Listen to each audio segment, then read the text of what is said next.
Hi, I'm Kath, and this is a series of conversations about things that I think are really important with a bunch of people that I'm inspired by, and I hope you enjoy them as much as I enjoyed having them. Hi, my name's Claudia Bailey, my pronouns are they, them, and I am a filmmaker who likes to make films, so.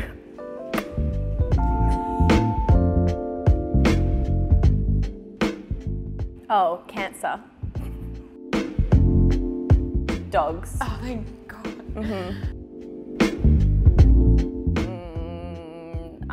Nice? Why was that the first word? That's horrible. It's a good word.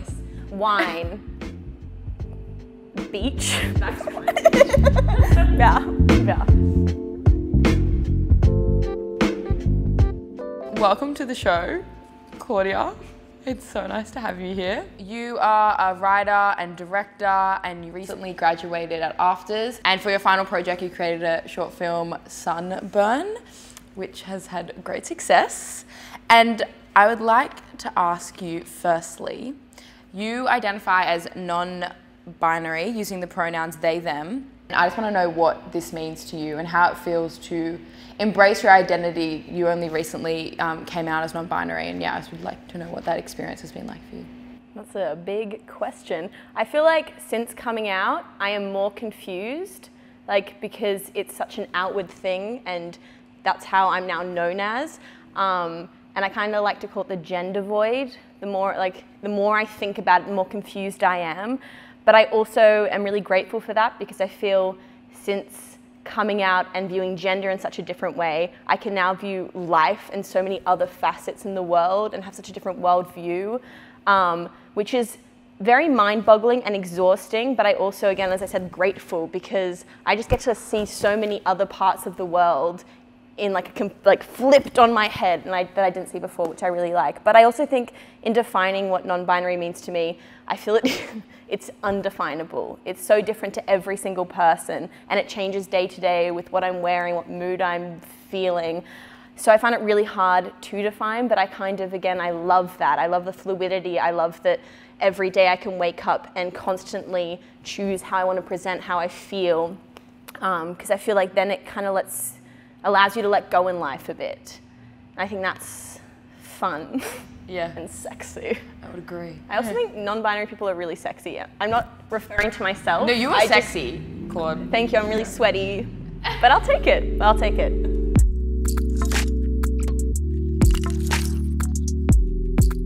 You're currently creating and casting for a new short film. I just wanted to know a little bit about that story and why you have felt compelled to create this piece of work. Well, the short film is called Right Here, and it's all about queer joy and hope, which I think isn't very common in queer stories, and is probably the biggest reason as to why I want to make it.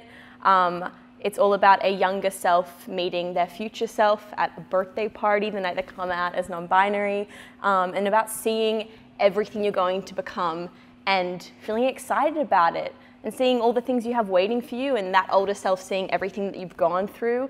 But the reason I really wanted to create something about queer joy is I think you look at any non-binary representation or queer representation, so often it's about the hardships and the pain of being queer, and I think that's so important to acknowledge.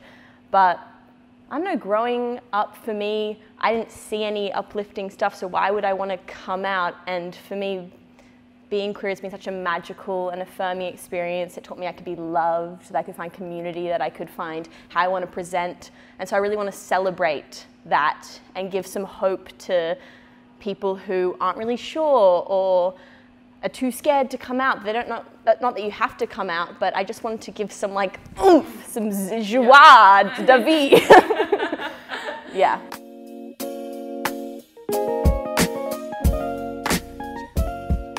A lot of your short films focus on sex and sexuality, and I just want to know where this storytelling came from. I think it's interesting because I think I've made 2 short films about sex, and as much as they are about sex, I think they're about weird sex. They're about the awkwardness, the shame, the uncomfy stuff, and going back to queerness. Growing up, I think I was really hard on myself because I wasn't experiencing any of that good, romantic, passionate sexual intimacy that you see in films and all the things. And so I felt really inadequate and crappy about myself. And I think that's often, though, the experience of a lot of queer people. Some people don't get their first kiss till 25, till 40. And so I really wanted to explore sex in a way that wasn't shiny and glossy and beautiful, and it can be, and that's so cool. I wanted to show the awkwardness, the walking home the next day and feeling disgusting, but also the funny bits, like queefing's really funny.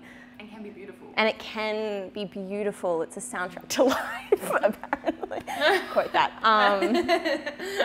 But yeah, I think also I'm both interested in sex, but also the intimacy, and that's the stuff I find so juicy, you know? It's. Why do you think that is? Because, I don't know. I think sex is sold as something like in every way, in everything we're consuming, sex is like a constant thing that is being sold. But I feel like a lot of my most beautiful sexual encounters have been really intimate. I also don't think I'm necessarily interested in portraying sex, it's more portraying intimacy.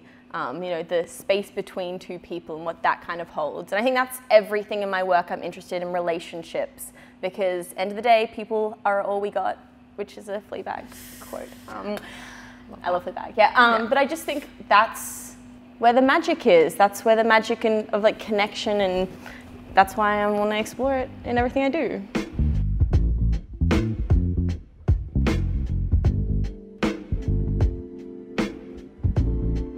If you could give yourself advice 5 years ago, what would it be and why? I feel like I want advice from my younger self. Really? I had a really big breakthrough this year. I was very sad, like a lot of us have had. We've all been a bit sad this year. And I was having, you know, one of those crying moments in bed. And then I was just thinking about my 16-year-old self. And I use the pronouns she for her because that's what she feels like. And I thought that she had so much zest for life. She was so passionate and found everything so romantic. And I felt like I'd kind of lost that and become a bit more cynical, which is okay because 2020 has made us a little bit cynical.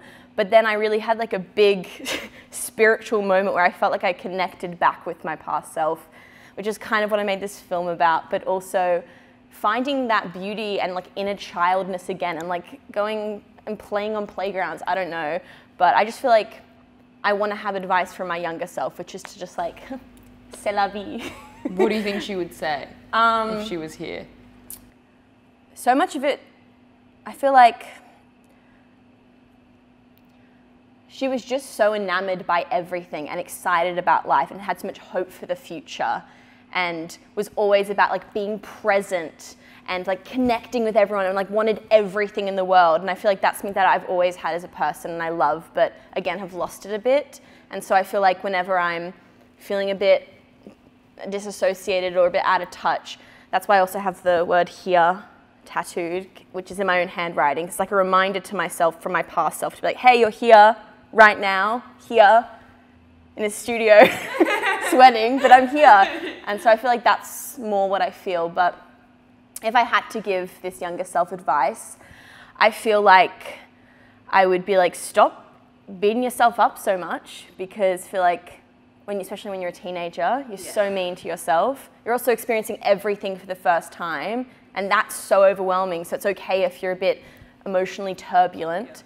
And again, I felt like I felt so inadequate when I was a teenager because I wasn't experiencing all these things that I hoped and wanted in terms of love life and romance and all of this. I used to lie about all these romantic encounters I had overseas. I would tell my friends that I met this man in Greece. Anyway, they all now are hearing about this, which is really cool. I'm outing myself, but cool. But I feel like I would just be like, it's going to come once you come out, but also it will come, and just like, stop being so mean. You've got this, and you're really cool.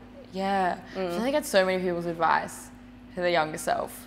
Because high school, man, it's a battlefield. And I'm sure though, like my future self is gonna look back to now and be like, hey, you've got this. Like one of my favorite, it's not a quote, it's a tweet that I read this year, which I feel like sums it up, is your 20s are great until you realize. And if you don't know that, you haven't realized yet. But also like this year's just like been so many realizations, and I feel like it's quite overwhelming, but I feel like my future self would say to me, be like, hey, yeah, it's okay. Yeah. You're gonna be okay. You're gonna be okay. It's gonna be okay.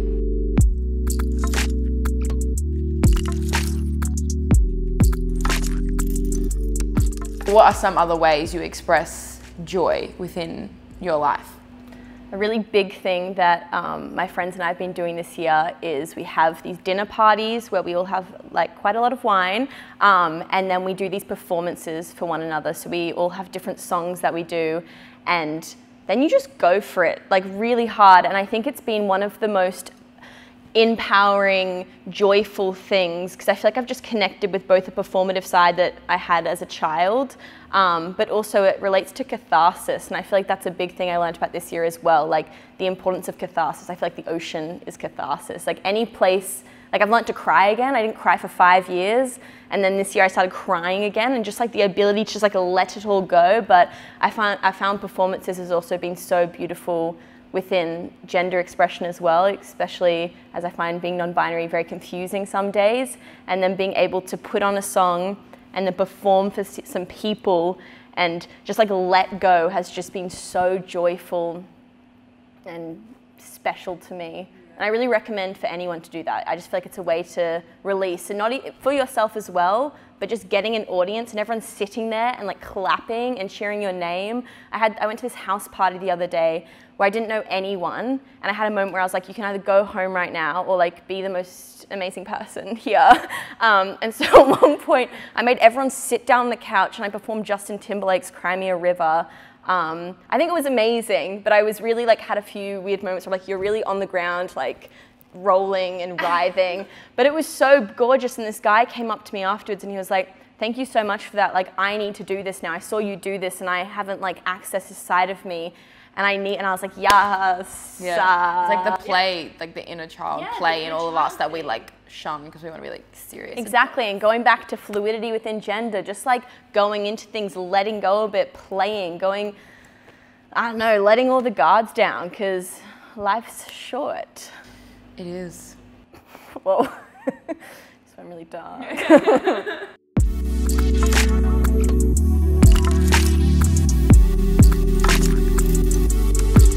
I want to know, what is one way you make the first move in your day-to-day life? Huge. A good friend once said to me that at any crossroads in your life, whenever you don't know what to do, you can either choose to be harsh and cool or to be vulnerable and warm and open. And I feel that in the sense of, say, having feelings for someone. For so long I'd kind of hold more back and they'd build and build and build, and then would be so detrimental. And I really think if you have feelings for someone, even if you feel like you're going to be rejected, which is obviously so scary, saying it out loud for you, that's so gorgeous. Choosing that vulnerability is so beautiful. And I also think having feelings for someone is a beautiful thing. You having any emotion towards anyone that's love, why not wanting to express that? And I feel like the more you do it, the less scary it is. So I think definitely speaking my truth a lot more and not being scared to be rejected has been a big thing I do now. Yeah. Because rejection's also important, and I think you can find the beauty in it if you enter into it rather than being like, that's bad. And also in being rejected, it doesn't mean that you're a horrible person that no one will love. It means, okay, maybe not this, but you did that. That's so cool that you were brave. Bravery's so hot. It's hot. It's in. Courage. Yeah. We'll end on that. Bravery, courage, it's in. Yeah. Cool. Thank you so much for joining me. Thank you so much for having me.